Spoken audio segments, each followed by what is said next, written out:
Oke, matur nuwun. Saya akan coba menerangkan dengan dalam waktu singkat mengenai masalah coronavirus yang sekarang mungkin sedang berjangkit di Indonesia. Sebelum kemana-mana saya akan coba menerangkan mengenai masalah coronavirusnya sendiri. Coronavirus adalah virus RNA dan ini beramplop. Kalau virus beramplop kita akan membayangkan itu seperti balon, kemudian ada spike-spike-nya di sana. Nah, spike yang di luar ini terdiri dari lapisan glikoprotein. Lapisan glikoprotein akan sangat mudah hancur oleh pelarut lemak, deterjen, ataupun desinfektan.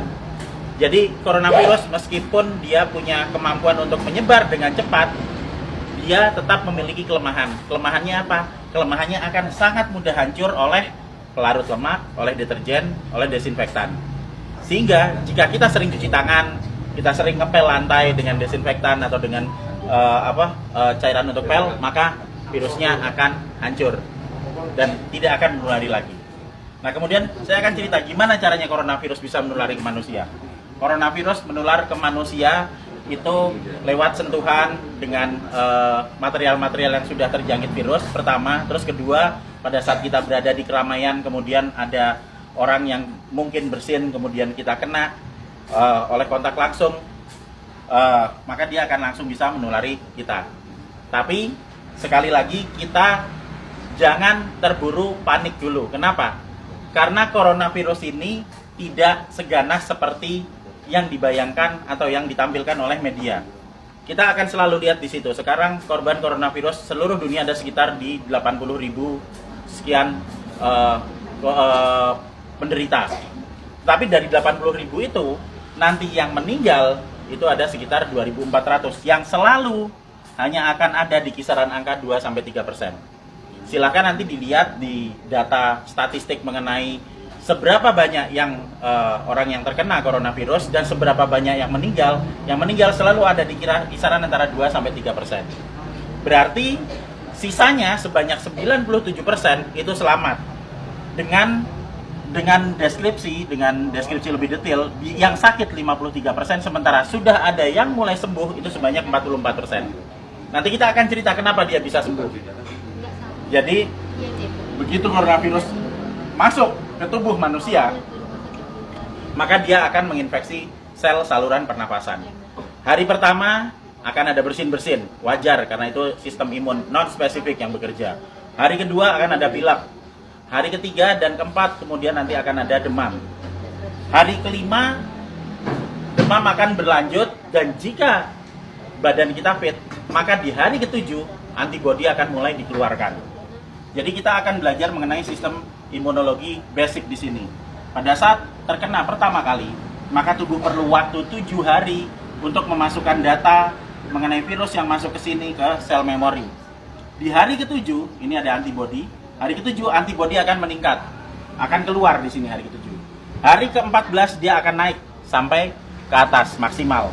Nah, pada saat antibodi naik di sini, maka antibodi itu akan dipakai untuk melawan virus corona.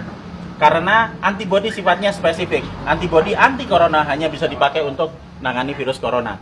Dan itu akan dikeluarkan 7 hari pasca infeksi. Yang akan sampai di puncaknya di 14 hari. Pada saat antibodi sampai di puncak, maka virus corona akan ditangani oleh antibodi di dalam tubuh kita sendiri.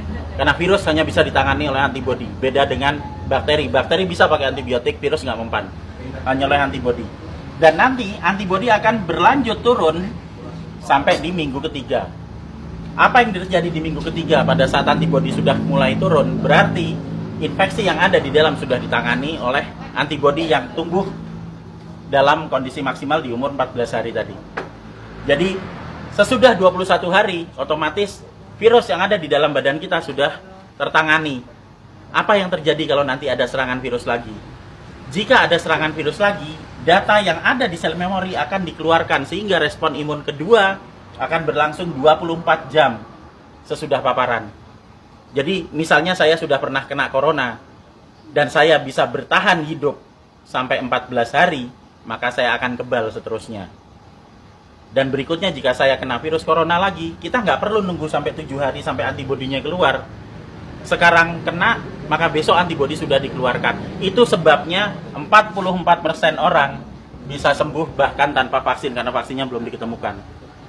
dan masih ada 53% yang sakit yang akan sembuh ngikuti 44%. Karena pola kematian atau mortalitas tidak pernah bergerak dari 2-3% maksimal. Sehingga tidak perlu khawatir, tidak perlu panik pada saat ada wabah corona. Kita punya prinsip penanganan wabah ada 3. Pertama, kita kurangi paparan virus. Gimana caranya? Untuk kita pribadi hidup sehat, sering cuci tangan, jaga kebersihan tubuh, sering mandi. Kalau misalnya kira-kira kita khawatir terjangkit, ya jangan datang ke tempat keramaian yang banyak orang sakit. Dan untuk mengurangi paparan virus ke kita. Nah, untuk kitanya sendiri gimana? Kita bisa naikkan antibodi. Gimana caranya? Dengan mengkonsumsi vitamin E atau C, vitamin E plus C setiap hari. Plus madu. Karena madu bisa dipakai untuk energi, sementara vitamin E dan C akan bisa dipakai untuk menaikkan produksi antibodi. Energi dipakai untuk pembentukan antibodi dari kita sendiri. Dan yang terakhir, kalau sakit jangan keluar, di rumah aja, terus kita beri terapi, kita sembuhkan, makan yang benar, kita melakukan pola hidup sehat, sehingga jika itu nanti sakit atau misalnya katakanlah demam, panas dalam waktu 4-5 hari, itu wajar, nggak usah panik, biasa aja. Kita hanya perlu memberikan vitamin E, C, makan yang cukup, istirahat yang cukup. Nanti di hari ketujuh antibodi kita keluar. Itu juga berlaku buat yang sakit. Sehingga sebenarnya kita semua akan bisa menangani wabah coronavirus ini. Asal kita bisa tahu basicnya seperti apa, ilmunya seperti apa, dan yang paling terakhir, jangan panik. Santai aja, kiamat masih panjang. Jadi, ayo kita kerja bareng-bareng, kita tangani bersama-sama, dan gak usah panik. Terima kasih.